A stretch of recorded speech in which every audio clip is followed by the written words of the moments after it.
people are always welcome here. I like to let them know without bringing things as well, which means there's not always required donations for them just to stop by and say hi or come by and help cook a meal or prepare a meal with the stuff that we already have.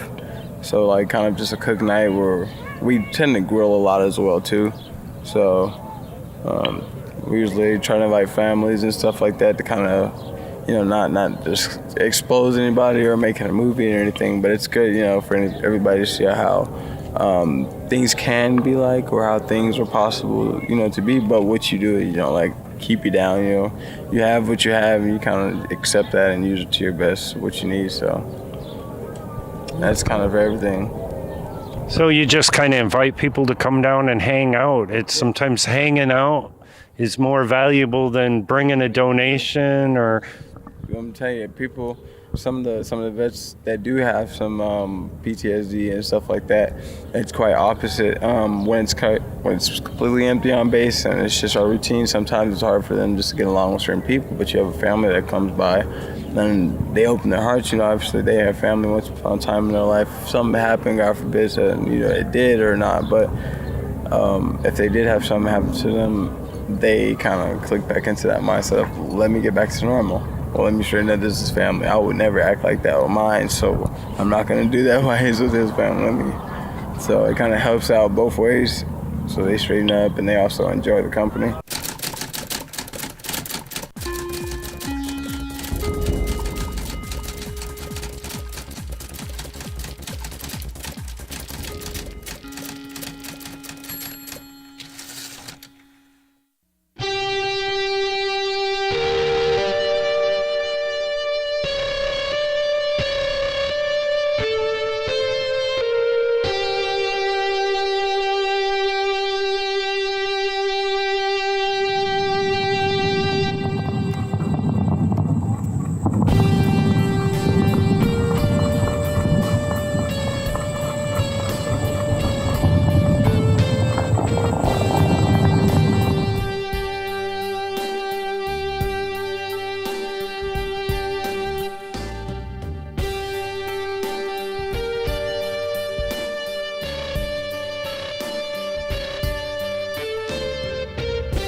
So how long have you been the co-base commander now? I'd say for a few weeks now. Okay. But it's really good. Well, I feel good and comfortable in the position.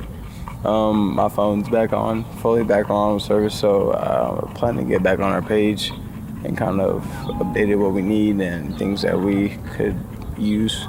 Maybe more people come out and get involved and stuff like that. So. Okay, so you'll be in charge of doing some of the video updates. You've always seemed to me like a permanent installation here, but like how long have you been? Almost about 9 months now. So. Okay. So. Awesome.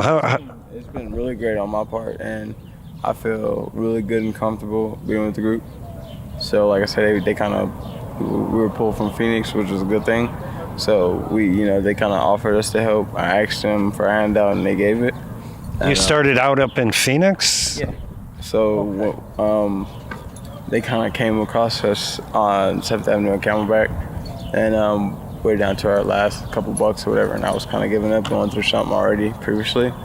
And we stayed with kind of a guy that was kind of working ahead, me and my girlfriend did. And we just came out of that situation to find that out and confronting the guy and going through the yelling and screaming of all that stuff. So we left that, went to go eat. She was hungry. I had a couple bucks, like I said. I was mad that I only had that much. And for some reason, she was like, well, let's just go. I'm not really hungry anymore. If you want to eat, you need to get something in your stomach. So we went there, and then I see Lewis and Cody O'Neill and all them and Jeff Kagan and all them running into they were not running, but walking into the McDonald's, checking on people and stuff like that. So I kind of stumbled over there to them and talked to Lewis and told him what was going on. They were like, how old are you? I told them I was 19 at the time, and my girlfriend was 20.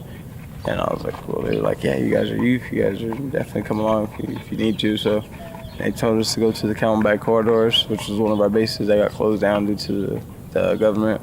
That's Alpha Base, right? That was Charlie. Oh, okay. In Phoenix. So, but pretty much after that, pretty much it felt like home from there. So we're good. We got the Alpha Reborn. It was really nice up there. I missed it a lot, but coming here it was better. I got greater chances for school and stuff like that. So, and work, of course, because right now I probably got like 3 jobs. I just never felt better. So. Yeah. Well, I know I've tried to interview you like the other 2 times I was down here, but someone you had to go to work and stuff. So people have actually in Tucson put you to work. Had you ever been to Tucson prior to this? Twice, just kind of passing through, dropping a friend off or coming to pick a friend up. So. Okay. Yeah. And so what kind of work have you been able to get since you moved down here to Tucson? I've worked with HMS hardware and metal specialist. Okay. Also, I worked with Henry, his older gentleman that has his own business. He hangs doors primarily, but he does a little bit of everything. Okay. And he's wonders, he's known through Rita Ranch and 3 Points and Oral and stuff like that. So he's a really good guy. Gave me a shot, and he wound up keeping me because he loves my work. I work down at Phoenix with Wild West Security. Okay. So it's really nice because I got the job due to my best friend Batman, Tristan Knight. So. Tristan. Yeah, I was fortunate enough to interview him. I'm sorry for your loss with that, with him. Gosh, that's just a shame. We still don't know much of what happened, huh? Nothing official. Okay. The memorial party that they had, what was it, just this last Saturday up in Phoenix? Yeah. Okay. Yeah. And you were you able to attend that? Yeah, I was there. Okay. It was really nice. I unfortunately wasn't strong enough not to break down. I did break down with his son, indeed, and all the friends gathered around, due to memories we did have. Like I said, once again, he was one of the people that helped me get my job that I still got to this day. So, met him at Alpha Base. Met a lot of good people at Alpha Base, and it's like that. What happened to Alpha happened. So. You mentioned how Tristan had been a positive influence on you and your girlfriend's life. Is there a story or something that you'd like to share concerning Tristan? That old Batman? Well, it's nothing too big. We met him.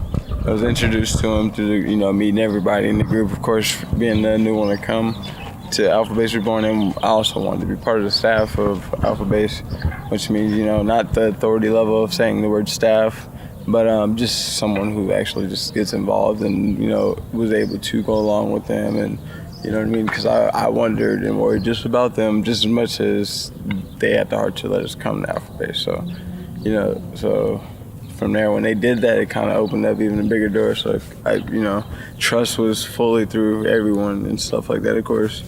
And from there, what they were already doing, which is stopping little minor crimes, helping out and stuff like that in different areas. Yeah. I just, kind of increased and helped them more, just like each person does to help the organization. So it's not just anybody does one thing bigger than the other person. Everybody's just like adding on. So as a family, we grow. Hi, Fred. Hey. We're old friends a little bit, don't we? We kind of have hung out with you a bit, and A day or two. a day or two, not long, Once in a while. Been not often enough. Oh, there we go. That's When you live with Fred, then you get to know Fred. And I okay. tell you what, that's a one good motherfucker. That's us. That's all 3 of us. We have. The three amigos. This is where we go. Where anybody go for us to teach. This is where everybody comes to harm reduction. So nobody gets hurt out there. They have to come in here and we settle them down, and it's harm reduction. They make it if they don't. And we just have one taken out.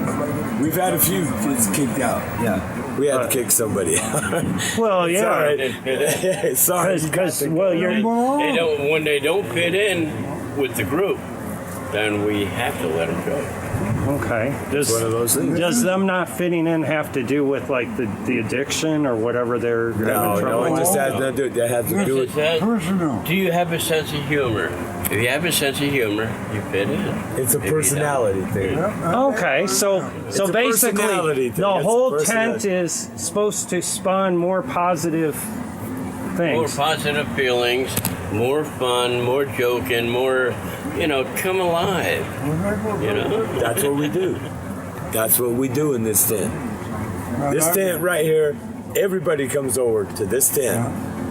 Everybody comes over and sits down and sits and laughs and jokes, and they do that because they can't do it out there. Well, they have to get away. They have to get away, so they come over here. Oh, you damn right. They come over What here. better place? And guess what? There is no better laughing. And I tell you what, we get half of the people. We had the whole camp over here one night. We had the whole fucking camp was sitting in this tent, laughing like a motherfucker. Okay, and that was a good night. One of them, but That was we've had good it more than night. once. They Okay. come. They They do. just come. They come by and just have a good time, huh? They just stop. Yeah. Man. No. Well, When they want to have a good time, when they want to laugh, when they want to get a smile on their face, they come over. Oh, okay. So there's no other official function of the harm reduction tent other than just to here. Make people happy. make people happy. Okay. That's more or less what Good. it is. It's a good place. Okay. That's what it's all about. But so you don't get pissed off with what's behind it? I love them. Realize the value of And my family. with his audiences. How can I get pissed off at my family? Can do it. Insisted that his artists adhere as much as possible to the original design. Not gonna happen. It's true. Amen, Fred. What we do, Bill? That's the way we do it. It ain't worth it. Is that what you're saying? I'm saying, no, not worth it. It's not gonna happen. Period. This is my blood. It's my family. No, we're family, man. We don't fucking. No, this is family right here. This is fucking family. That's it. Bam. We're like one. Exactly. We're like one person, but there's three of us. And, well, we're brothers. There we go. We're brothers. Your brother's connected because you all stay at this camp? No. Well, Because we're just because we're connected. we've been through the hard road of life. We know what the hard knocks Oh, are, what the fuck is that, Fred? and we learn from them. What the fuck And you do? no matter how bad life is, we can always laugh and make Oh, we fun. always laugh. Oh yeah, I am a firm believer. I sometimes let life kick me down a little bit. It doesn't matter. But then I turn around and I go, the best thing you can do is laugh at life, laugh at yourself, laugh at everything. That's what we do. Because if you don't do that, then what do you have, There right? ain't nothing. Right. Yeah, you had an individual. His name was Chris. He came out and he donated some. He donated some guitars, huh? Yeah, he did. He donated some guitars, a PA system, and solar panel, different stuff, all kind of stuff. Generators, or not generators, but amplifiers to power the remotes and stuff like that. 100-watt batteries and lights and food. I had seen the BBC special. You remember about, or the BBC came out and interviewed Lewis and interviewed Alan, right? Yeah. And then they went back to England and they made it all about Trump and Hillary and racism. Yeah. Now I could care less what your skin color is, so I don't even know that I will use this question or want to ask this question, but it kind of said that VOP is racism, and because of your skin color is why I'm asking you this only. And I feel that that's a stupid question in itself, because skin color to me should be irrelevant. But did you have any? Did you see any real racism as far as encouraged racism through your experience? My opinion is a no to racism. I don't see any type of racism. If there was racism going on, I would be the first one to hear about it. Okay. Because I'm a big person on racism. I don't like it, and I don't deal with it very kindly. Okay. Which means I know how to tolerate it. Of course, if we have someone that's just not there fully functional, they're I won't react to it, of course, because we all know, we have our boundaries and our respect level. So, but if it's someone intentionally, and it's just going on this repetitive basis, I'm gonna let them know about 3 times that they have address the individual directly. Yeah, right. I'll address the individual about 3 times on base, and if it continually furthers with that, and the issue doesn't stop, they'll be escorted off base about probably either 24 hours or 72 hours, depending on their own decisions on if they want to get loud and verbal or loud and actually go physical hand down, which means now we have to stop what we're doing, make a scene, pull all of our security members together and physically remove the person from the base because of their own actions. When I've interviewed Lewis, he's like, we're not concerned with politics and religion and all this other stuff. So it just kind of perturbs me, because I've never seen any of these problems really, unless they've been addressed and taken care of, whatever, that someone would make even that accusation. The only time we've have people come up and it's out of random, maybe they're high or having their moment coming down from being high off something. So I've been called multiple times the N-word, and stuff like that, and your people are descendants and all this crazy and all this crazy stuff. So I just kind of have to go with it. Usually after so long of me, I've done it for hours at a time, listen to it, and kind of just let it roll. I literally sometimes just like to see how long they're gonna go. Because it's less of a disturbance if we're just letting that person go. If they're not, obviously if they're not yelling and trying to come on base and be a problem. If they're just sitting up front and they're just mumbling, or if they're just talking, I'm not gonna just go ahead and I'm gonna leave them. That's probably one of the most valuable things that I bet you've learned have to deal with, and that's patience with people who are, being out of line, being aggressive, trying to get your goat, and instead of complimenting their behavior and acting like a jerk like they do, you have to be non-complimentary. You have to keep that patience. So was that something that you possessed prior to this? Yeah, yes and no. I was a hothead when I came to the group first initially, but I had my run-in, my incidents. Everybody learns from their mistakes. Yeah. Clashed heads a couple times with a couple young guys my age up there. Other than that, it's miscellaneous stuff, like little petty arguments. Hey, why you looking at me, guy? Oh, stuff like that. But once we all kind of calmed down up there and we didn't have no problems for a while, we were good and everything was set up and running smoothly, everybody kind of got along like a family. We all dropped problems, and people that had problems pulled it in, got them over with, hey, well, I don't know what was going on that day, I don't either. Cool, okay, well, yeah, but other than that, it was cool. You said that you guys have everything. What do you mean by that? I have a mouse that comes and sits on my chest. You got a what? A mouse. A moth. Mouse. Oh, a mouse. Yeah. It comes and sleeps on his chest at night. Sleeps on your chest while you're sleeping? God, every night. Every night. He's got a pet mouse that automatically will just come. He loves Fred too. Everybody loves Fred. Oh my God. He's on his chest. I swear to God. I woke up one night and I'm going, who the fuck is Fred talking to, man? And I looked over and here he is. There's this little mouse on his chest. And they're having a conversation. I went, I gotta go back to sleep, man. We have to talk. That is some crazy Disney movie kind of crap right there, That is good. That is good, man. I saw it too. I saw the mouse talking to him. Honest to God. Because you have a mouse that sleeps with you and talks to you, you think you have everything? I know I have everything. What more could I ask for? Wow. He says, yeah, I do. I got it all. You must be, you that's awesome. No, that's Well, yeah, I have a friend. They ain't afraid of me, I ain't afraid of them. And it's a mouse.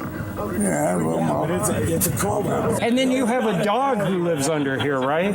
Pet store. What's the dog's name? Not an alley, right? Yeah, but we got alley rats. LB. LB. LD. LD, and What's it's the a little dog's name? Chihuahua? LT. LT, and it's a little Chihuahua. Yeah. Oh, and it's a mean little fucking boy. I'll tell you what. He will not let nobody come in. Come out here, Tonto. I'll tell you what. Come on, Tonto. This fucker Here will she sleep comes. underneath. Tonto. There he is. Oh, there he is. Tonto. Where you at? Yeah, baby. I guarantee. Hi.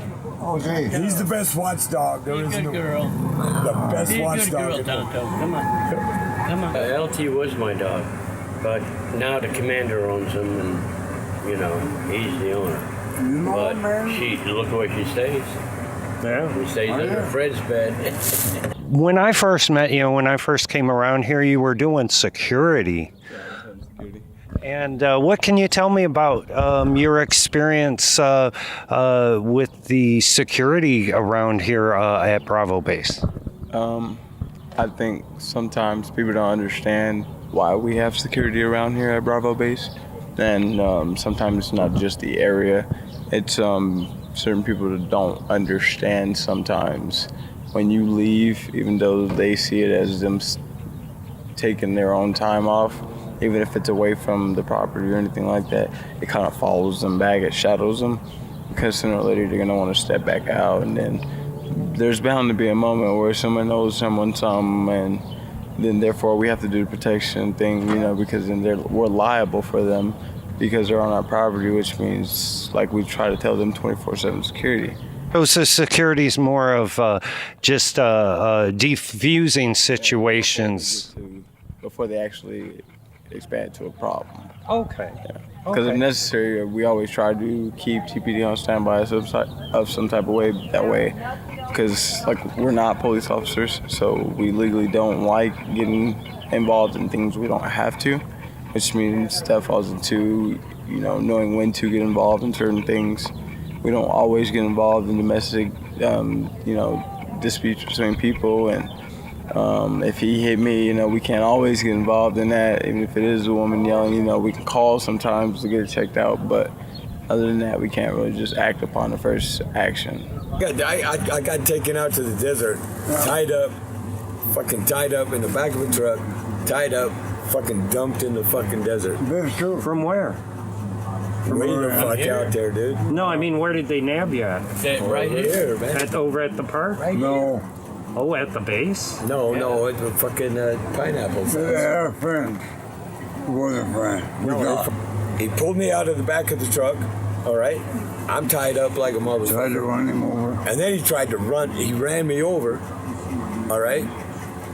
And I walked out of that fucking place. I walked out. I fucking undid all my shit. They had me fucking tied up like a motherfucker. And I walked out, and this lady picked me up, and she's just like, "What in the fuck happened to you?" Wow. She said, "Jesus, looked like you just got fucked up." What you did? She took me to the hospital. I was in the hospital. Yeah. I was in the hospital for tire marks over his shoulder where they ran him over. You're shitting me. Yeah. No. And this one lady, she drove by, and then she pulled around, and she says, "What the fuck are you doing out here?" And I said, He's all beat up. I'm all beat up. Fucking, I'm dirtier than fuck, and I got shit stitches in my back and my head. And shit. And she was nice enough to just pick you She up. says, "Yeah." She saw him. She says, "I'm going to take you to the hospital." And I said, "Thank you very." She says, "How long you been walking?" I said, About 6 fucking hours now."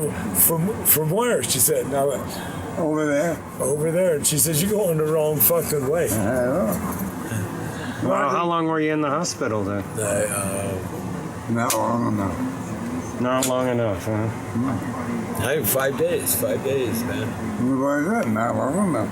Wow. And I can understand why you need to utilize the police a lot of times. That's what they do, deal with domestic disputes all day. Well, with them right now, they actually bring people from, I think it's people before sentencing, to get a program or some type of hours, so many hours completed, so they won't get locked up for so long, I believe. Oh, so like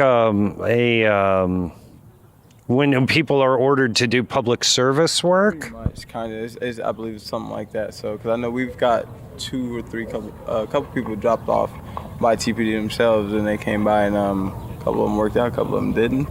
So, but They asked you to put them to work, though. well, yeah, well, not access to put them to work, but you know, they get out of jail, and coming out of jail, you have different things sometimes even coming out of like a halfway house. almost as if they, yeah. But what we do let them, it's the veterans primarily that they keep an eye out for, because see, we can't just go mix in convicts Right. with our vets that are you know, they've been through their own past worries and stuff going on. So we, you know, they bring specifically the vets that they seem or to think maybe they just going through something, or maybe they're just a little too intoxicated or something. Because even though it's too intoxicated, what we can do is, you know, de-escalate the problem, calm them down, get them to an ISO area on base where they feel comfortable to either talk with one person or a couple people at the same time. Yeah. And from there, you know, well, what was the problem? Okay, well, you know, we know they're still going to be obviously raging and maybe flaring, or who knows, but they're still getting the problem out of their system rather than coming out here mad from the same way how what got them in the heap of trouble they were already coming from. Cool. Thank you. I'm glad I could finally sit down with you. Yeah, no, it's been running around, Chase. Rat City. Well, hey, you're working your butt off. You're making, you know, you're doing an honest living. That's the best, man. Places like this relieves the stress of the people living under bridges and in tunnels and in questionable places, you know, where they shouldn't be. And at least they're safe here. Right. No one's going to rob you in the middle of the night. You know, and that's good. You go through dialysis? Yeah, 3 times a week. 3 times a week. Yeah. So that sounds absolutely impossible to get that done in a scenario where you're living under a bridge. Right. Because, you know... And how long have you been here? Oh, about a year. Okay. 3 times a week, dialysis. And you know, it was, but the dialysis takes the place of my kidneys, because my kidneys don't work no more. So without it, I'm dead. You know? Wow. Hear about It all started with the Caterpillar tent here, and it grew from there to 20 tents. That's big. You know, I mean, one at a time, and, you know, people chipped in and people helped, and there are more and more veterans on the streets, and they keep finding them, you know, and this helps well, it helps us veterans that are living on the streets. So that's a good thing. It protects you. That's one way it helps. How else does it help? Well, shelter. We're out of the cold, you know, and a lot of us here, we're like brothers and sisters, and we get together, and we have something in common. We're veterans. We're street people. We're, you know, we just get together and help each other out. You know, veterans and street people alike. We all need a place to stay, and this helps. And I hope there were many more of them around the country. There's a lot of people need that help. Nice to meet you, William. Nice to meet you. You mentioned that you had a message for your daughter? Always. Okay. If your daughter's happening to watch this video, what would you, as if you're talking to her? If I was talking to her, yeah, what would you say? My little girl, my fucking angel, I miss you, I love you, and I love you to death. You are my angel. You always have been. I love you. Yeah. I'm sure she would want me to ask, how are you doing? Baby, I'm doing fine. And I hope you're doing even better. Because that way, guess what? I hope you're going to go see some fireworks, you and Logan, you and your husband, and your little baby. And I can say that William has been a positive person at this camp. And it's just making people laugh and smile and bringing out the best in everybody here. Is there anything you wanted to say? Love you. Love you too, man. That's it. Popularity of Mills So what we do? Cookie American. I'll let him move, buddy. I'm telling you right now. There's always that one guy. Don't let anyone do it, man.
We're better than the fucking A Mountain fireworks.